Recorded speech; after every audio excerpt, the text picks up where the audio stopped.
Bonsoir à tous, voici votre journal et les titres pour démarrer. Point final de la campagne pour les municipales et régionales. Les candidats et leurs équipes ont eu la journée d'hier pour jeter leur dernière force dans la bataille et tenter de convaincre les électeurs, lesquels vont choisir demain leur maire et président de conseils régionaux. Dès 8h, les bureaux de vote seront ouverts. 40,97%, seul taux d'admissibilité au brevet de technicien supérieur BTS 2023. Les étudiants en fin de cycle dans les grandes écoles sont donc situés depuis ce vendredi. Ce résultat comparé à celui de 2022 est en baisse de 5%. Les résultats peuvent être consultés sur www.examen.bts.net. Et puis Burkina Faso, Mali, Guinée, Niger et Gabon. L'Afrique a enregistré 8 coups d'État depuis 2020. Un retour en force des militaires qui passe mal pour le secrétaire général des Nations Unies. Pour Antonio Guterres, ce putsch ne saurait être l'alternative aux maux qui gangrènent les pays du continent. Bienvenue à vous tous. Demain, dès 8h, les électeurs sont appelés aux urnes pour choisir les maires et les présidents de conseils régionaux. Les 7 millions ont jusqu'à 17h pour voter. Les candidats, pendant une semaine, ont sillonné les localités pour présenter leur programme de développement aux populations. C'est à elles de s'exprimer dans les bureaux de vote demain. Bien avant, le président de la commission électorale indépendante CEI qui était sur le plateau du 20h avec Kolo Koulibaly, Ibrahim Koulibaly Kubière, s'est prononcé sur le processus électoral en cours. Retour donc sur cet entretien.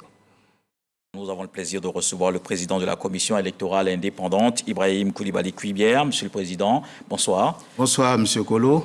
Dites-nous globalement comment s'est déroulée cette semaine de campagne. Très bien. Nous sommes sur ce plateau justement pour en parler.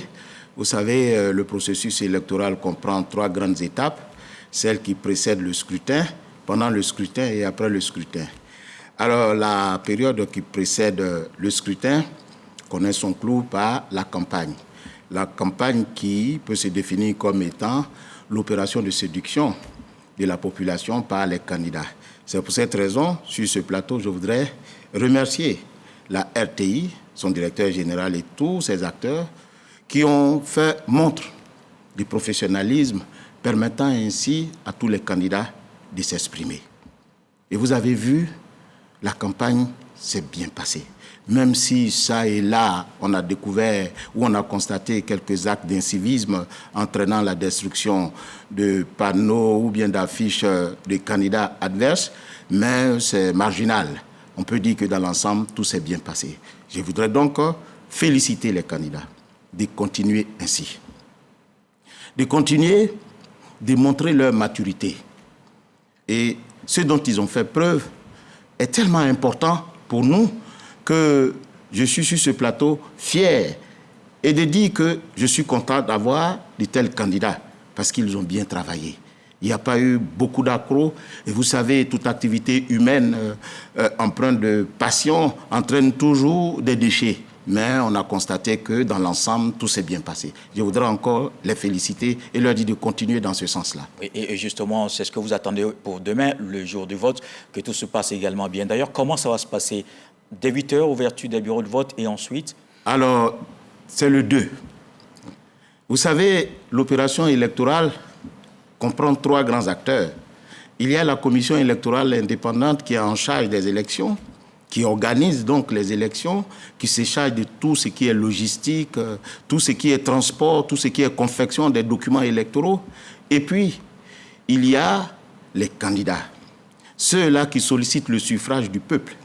Et puis, il y a enfin la population, le peuple, qui décide, qui exprime sa volonté à travers un bulletin qu'ils mettent dans l'urne qui constitue le vote. Donc, voyez-vous, la commission électorale intervient dans toutes les étapes. Les candidats ont fait leur part en présentant leur programme à la population.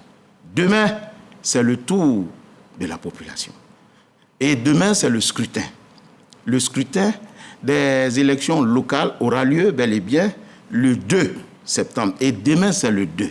Les bureaux vont s'ouvrir à 8h pour se fermer à 17h. De 8h à 17h.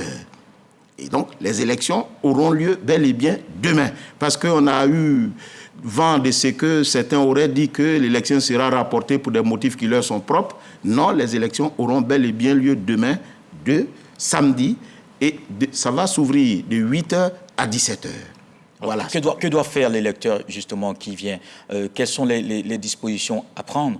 Alors, l'électeur, dans la discipline, parce que convaincu de ce qu'il va exprimer sa volonté au profit d'un candidat, n'a donc pas besoin de bruit, il va se rendre au bureau de vote, qui est connu de lui, muni d'une carte d'électeur, qui est la carte d'invitation à la joute électorale.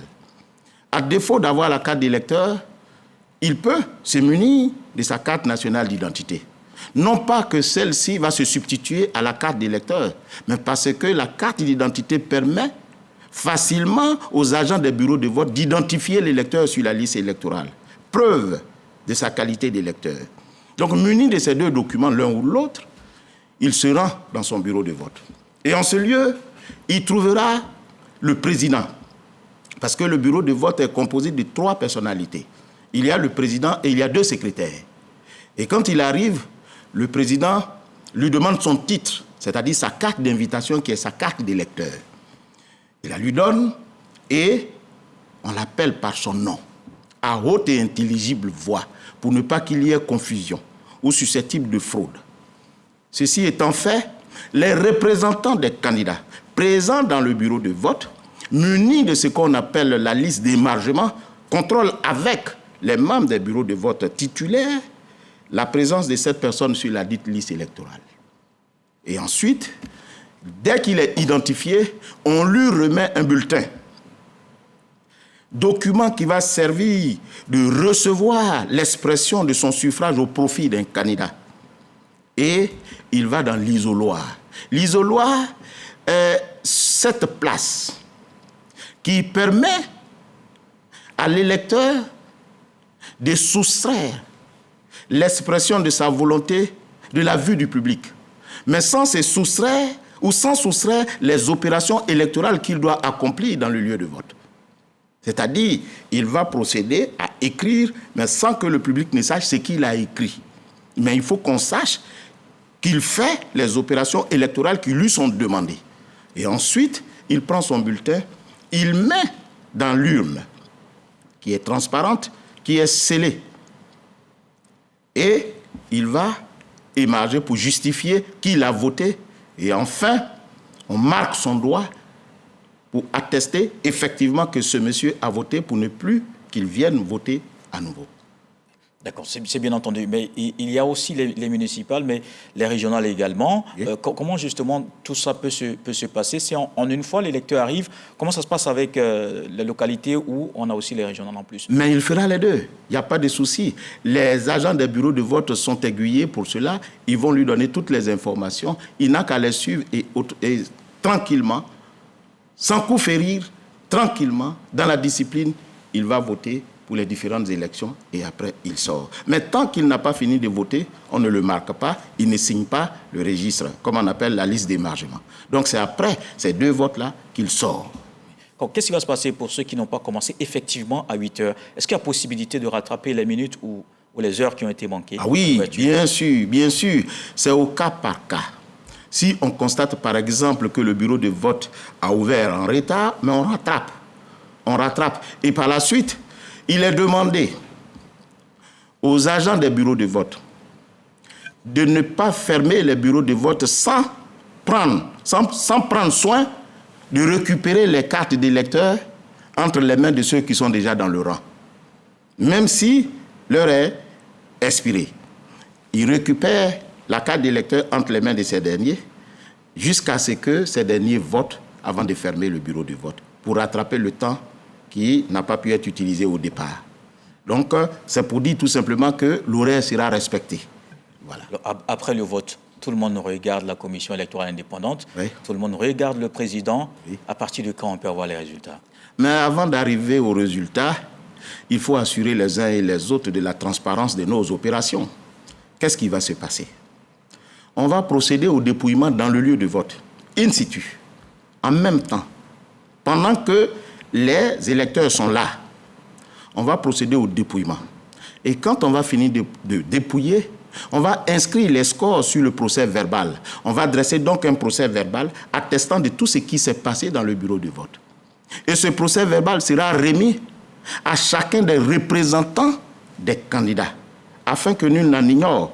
Parce que c'est ce procès verbal qui va faire foi jusqu'à ce que vous rapportiez la preuve contraire de ce qui s'est réellement passé dans le bureau de vote. Voilà pourquoi j'invite les candidats à avoir des représentants dans tous les bureaux de vote afin d'être munis de ce procès verbal qui atteste de tout ce qui s'est passé dans le bureau de vote. Et par la suite, le bureau, après cette proclamation des résultats dans le bureau de vote, on fait l'affichage de ces résultats à la porte du lieu, à la porte de la salle où le vote a eu lieu. Et ensuite, tous les bureaux de vote, tous les présidents des bureaux de vote vont converger vers la commission électorale locale. Si c'est une élection municipale, ça s'arrête là. On va faire le recensement général du vote et on va proclamer les résultats qui seront soumis par la suite à un superviseur et les résultats viendront à la commission centrale pour être proclamés définitivement. Mais si c'est une élection régionale, puisque la région comprend les départements comprennent les sous-préfectures et les communes, donc on va aller pas à pas, au fur et à mesure, en tenant compte de ces échelons. Après le bureau de vote, on vient dans la sous-préfecture ou dans la commune. Après la commune, on va dans le département couvrant plusieurs communes, plusieurs sous-préfectures. Après le département, on va dans la région. Et on fait les compilations jusqu'à, couvrir toutes les circonscriptions concernées. Et à peu près quand on peut s'attendre aux résultats à peu près quand? Mais pourquoi vous vous hâtez? On va donner les résultats. Mais déjà, à partir du 2 ou le 3, à partir du 3 ou le 4 ou le 5 au maximum, nous allons donner tous les résultats. Et le contentieux? Pour ceux qui ne sont pas contents, qu'est-ce qui va se passer? Voilà. Comment ils doivent faire? Voilà. Alors, je voudrais encore vous dire merci, monsieur Kolo. Le contentieux est prévu par le législateur parce que toute œuvre humaine peut connaître des imperfections. Mais il faut s'exprimer, de la bonne façon. La violence n'a pas sa place dans le processus électoral. C'est pour éviter la violence que le législateur a institué le contentieux. Alors le contentieux, il s'agit ici du contentieux de l'élection. Parce qu'il y a 3 types de contentieux, mais le contentieux dont il est question, c'est le contentieux de l'élection. Le contentieux qui concerne les opérations électorales et l'élection des personnes concernées. Alors, ce contentieux, il a 2 objectifs. Quand quelqu'un n'est pas content, il saisit qui? Le Conseil d'État. Parce qu'il s'agit d'élections locales. Ce n'est pas n'importe quelle juridiction. Ce n'est pas le Conseil constitutionnel. Ce n'est pas la commission électorale qu'il faut saisir, c'est le Conseil d'État qu'il faut saisir. La requête est adressée au Conseil d'État, mais la requête est déposée à la commission électorale indépendante. C'est la commission électorale indépendante qui se charge de transmettre la requête au Conseil d'État. Mais en prenant soin, par la commission électorale, d'informer la liste dont l'élection est contestée. Pour dire, bon, messieurs, vous avez été élu par la commission électorale, vous avez été proclamé élu par la commission électorale indépendante. Cependant, il y a tel qui conteste votre élection. Donc, qu'est-ce que vous en dites? Alors, la liste dont l'élection est contestée va produire un mémoire de défense. L'ensemble sera transporté, l'ensemble sera transmis par les soins de la commission électorale au Conseil d'État pour être jugé conformément à la loi. Voilà comment ça s'est fait. Mais il est bon de préciser que celui qui n'est pas content a 2 possibilités. Soit il inscrit son mécontentement dans le procès verbal depuis le bureau de vote, soit il attend la fin des opérations électorales et il fait une requête en bonne et due forme, une requête écrite qu'il adresse au Conseil d'État via la commission électorale indépendante. Si vous ne passez pas par la commission électorale indépendante, le Conseil d'État risque de déclarer votre requête irrécevable parce que la procédure n'a pas été suivie. Voilà pourquoi il est bon que vous saisissiez le Conseil d'État par le biais de la commission électorale indépendante. Vous déposez votre dossier à la commission électorale indépendante qui se charge d'assurer le contradictoire, c'est-à-dire d'informer l'autre partie dont l'élection est contestée et le tout transmis au Conseil d'État. Monsieur le Président, c'est terminé pour ce soir. Alors très rapidement, peut-être en 30 secondes, un message pour les électeurs, mais aussi les candidats, pour les rassurer pour demain. Je voudrais dire aux uns et aux autres que rien de bon ne se fait dans le bruit. Tout ce qui est bien se fait dans la discipline. Voyez-vous, la commission électorale a joué sa partition. Depuis la réception des dossiers de candidature, et aujourd'hui, elle a permis à tous les candidats d'être candidats à l'élection. Bien que souvent, certains dossiers pouvaient jurer avec les dispositions légales. Mais nous avons invité les uns et les autres à régulariser à l'effet pour permettre ainsi à l'élection d'être transparente et surtout inclusive. Tous les candidats sont presque là, sauf ceux qui n'ont vraiment pas voulu être là en complétant, comme on appelle, la défense de leur dossier. La commission a joué sa partition. Les candidats, eux aussi, ils ont été très disciplinés au cours de la campagne. On demande à la population d'en faire autant, de ne pas se substituer à qui que ce soit. Vous venez voter dans la discipline parce que si vous faites preuve de violence, on risque d'annuler votre élection. Or, ce n'est pas l'objectif. L'objectif ici, c'est de désigner la personne qui sera au destiné de votre circonscription. Et cela doit se faire dans la discipline. Voilà pourquoi le législateur a prévu le contentieux qui ne laisse pas place à la violence. Merci. Voilà le président de la CEI, Ibrahim Koulibaly Kubière, sur le plateau du 20h, interrogé par Kolo Koulibaly. Depuis le début de ce processus, les appels à la paix ne cessent de se faire entendre. C'est le cas des populations de Koumassi et de Port-Boué qui souhaitent un scrutin sans violence. Vous allez le voir dans cet élément de Frédéric Gorebi et Franck Kofi, commenté par Issa Tchonayo. Les communes de Koumassi et de Port-Boué ont été dans un passé récent émaillées de violences électorales, notamment lors des dernières élections municipales d'octobre 2018. Des violences qui ont engendré des pertes en vies humaines avec son corollaire de destruction de biens publics et privés. Un souvenir que la population de ces deux communes voisines ne souhaite plus revivre.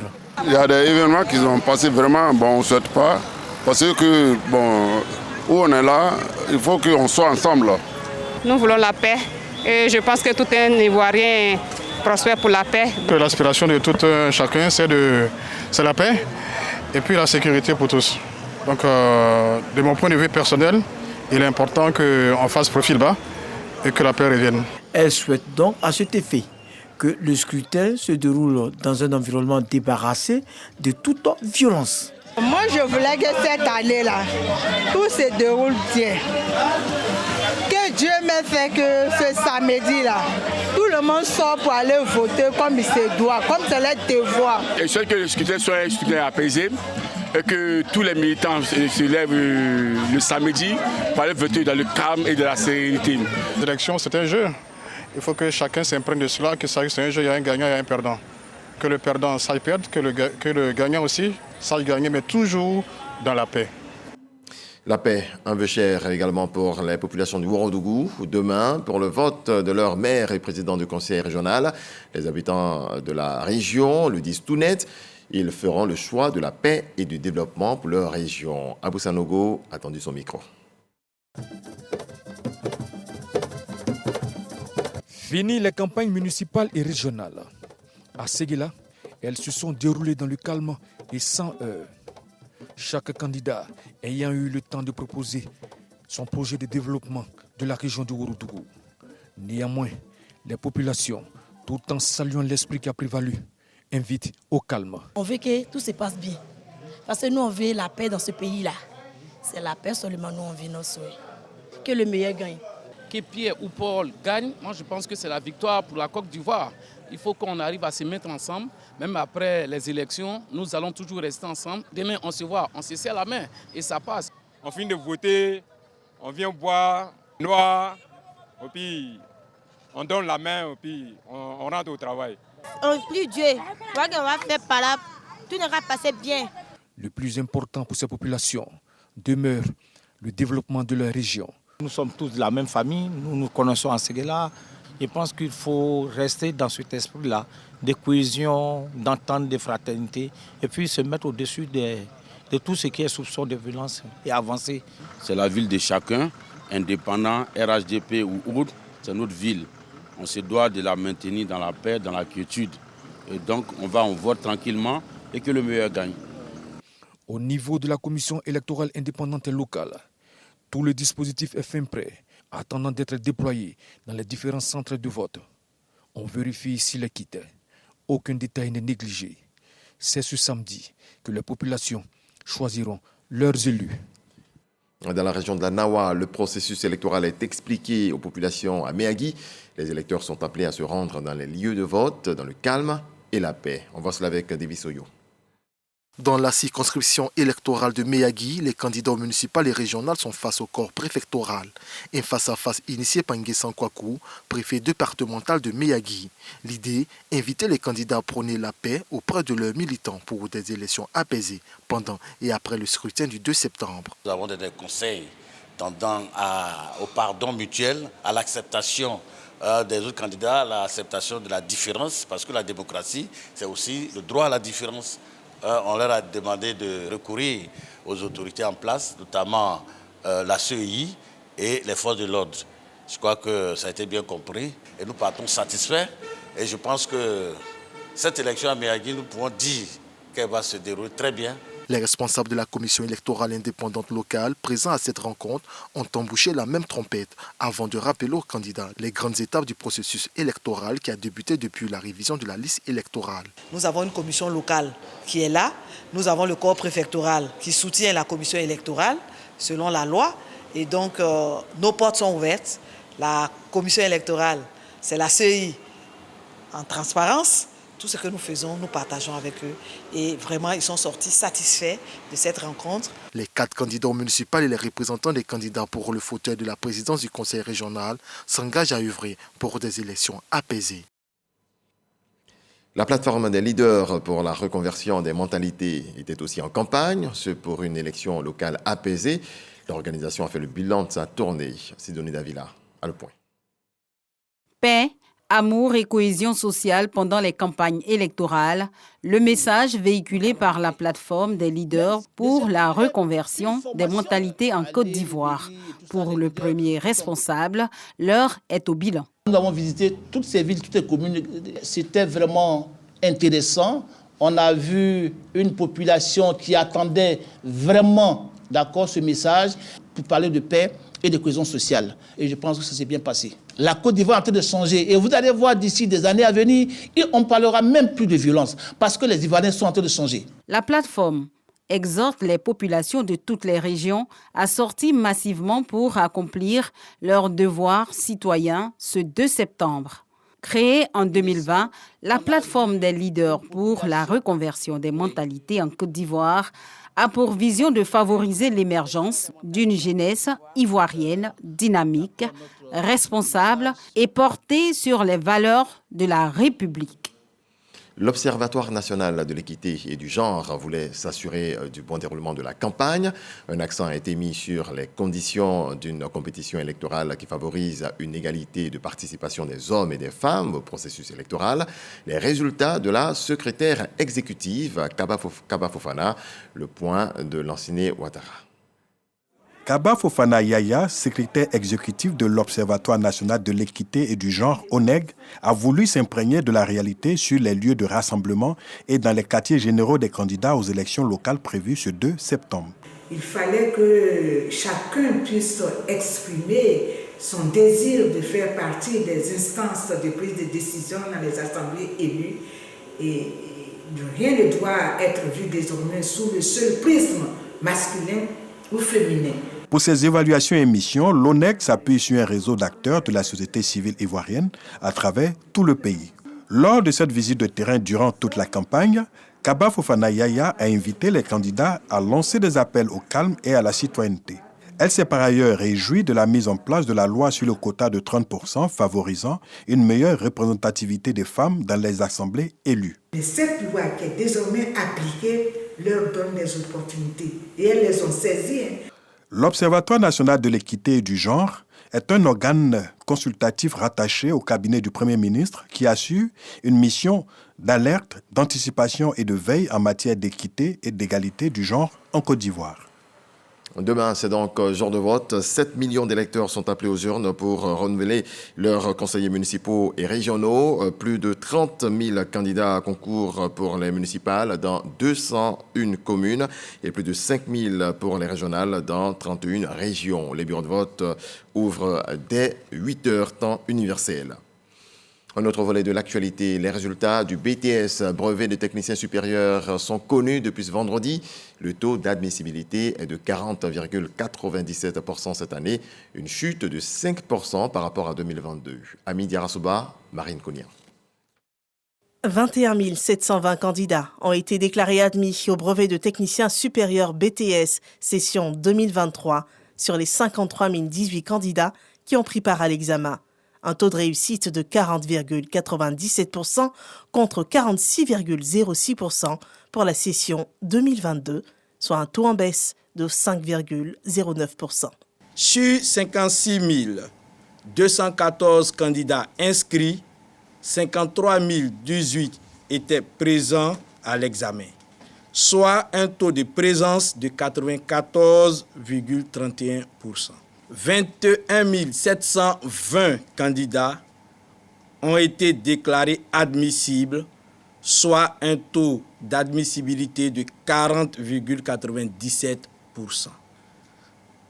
En 2023, contre 46,06% pour la session 2022, soit une régression de 5,09%. La répartition des admis par spécialité est la suivante. Filière industrielle, 8 382 admissibles sur 18 150 candidats présents, soit un taux de réussite de 46,18%. Filière tertiaire, 13 338 admissibles sur 4 868 candidats présents, soit un taux de réussite de 38,25%. La répartition des admis par genre est la suivante. Filles, 11 217 admissibles sur 27 844 candidates présentes, soit un taux de réussite de 40,29%.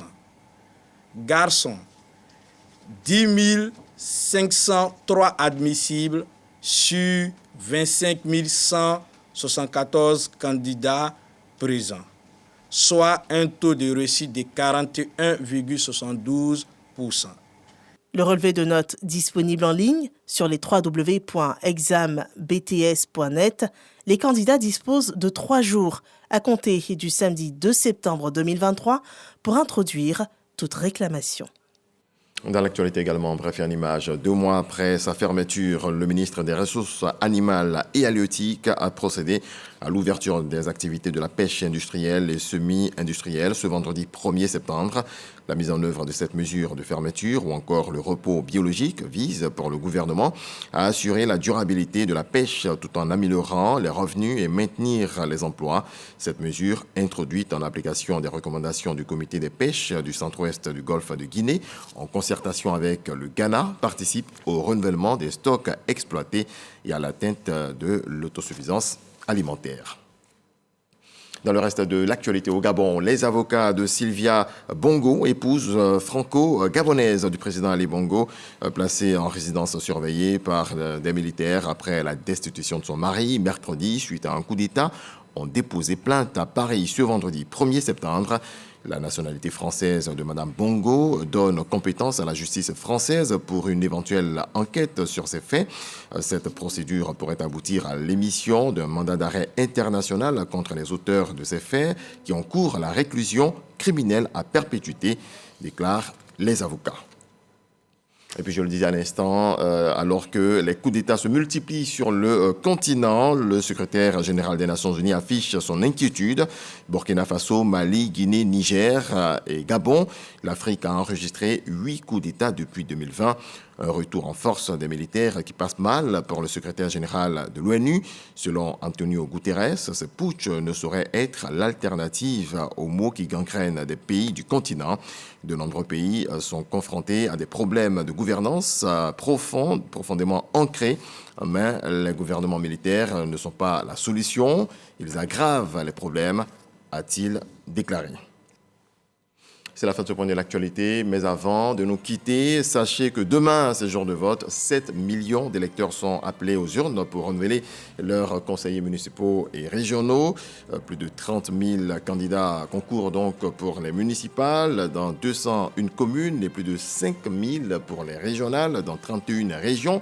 Les bureaux de vote ouvrent dès 8 h pour se refermer à 17 h. Et la RTI sera au rendez-vous. Très belle nuit à vous tous. Dieu nous garde.